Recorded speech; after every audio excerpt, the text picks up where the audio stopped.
गजरेला ना मज़ेदार बनाने के लिए मैंने ये 5 गाजरें ली हैं, छील के और इन्हें कर लिया है कद्दूकस। जब ये कद्दूकस हो जाएंगी तो फिर इन्हें तलना है घी में।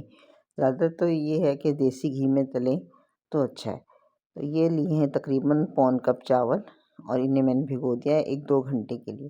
देसी घी मैंने लिया है, मेरे पास थोड़ा था, आप इसको बढ़ा लें और इसमें तकरीबन ये 3 टेबल स्पून डालें और इसको तल लें। जब ये इसका घी छूट जाएगा ना तो फिर ये बस रेडी हो जाती हैं।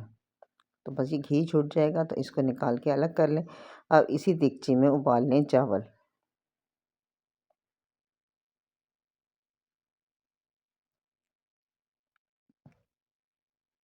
अब चावल को गलाना है, थोड़ा सा पानी और थोड़ा दूध मिक्स करके डालना। खाली पानी नहीं डालना और खाली दूध से भी जल जाते हैं, तो इसलिए मिक्स करके डालें। और फिर जब ये गल जाए थोड़ा थोड़ा दूध डाल के ना इसको घोट लें। घोटने से घोटने ही, वरना ये दोई से भी घुट जाते हैं। अब ये जो तली हुई गाजरें थी, जब ये चावल गल जाएंगे और घुट जाएंगे, फिर इन तली हुई गाजरों को हमने इस खीर में मिला देना।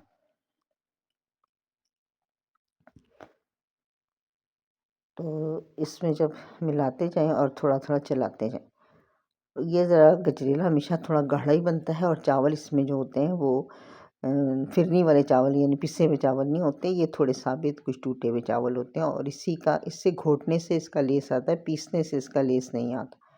तो इसको थोड़ा थोड़ा मिक्स करते जाएं और दूध डालते जाएं। मैंने इसमें तकरीबन डाला है तकरीबन 1.25 से 1.5 किलो दूध।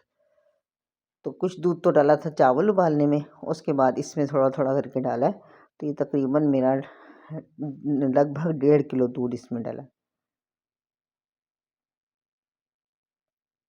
और पौन मुट्ठी चावल हैं, 5 गाजरें हैं, इसमें मैंने डाला, घुमाती रही और फिर इसको हमने पकाना है।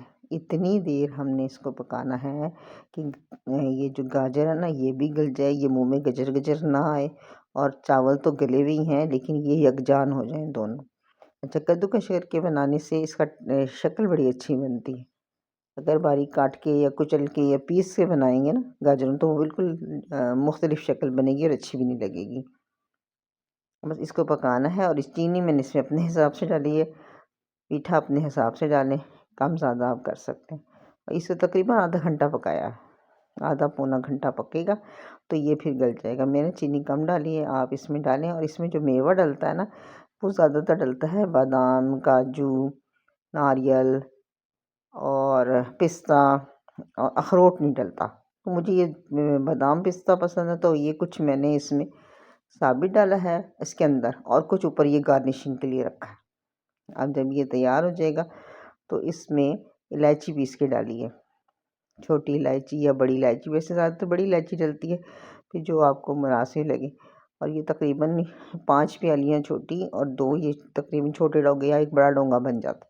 बहुत मज़ेदार किस्म का गजरेला तैयार है। ये पंजाबी डिश है, अच्छी लगती है, सर्दियों का ख़ास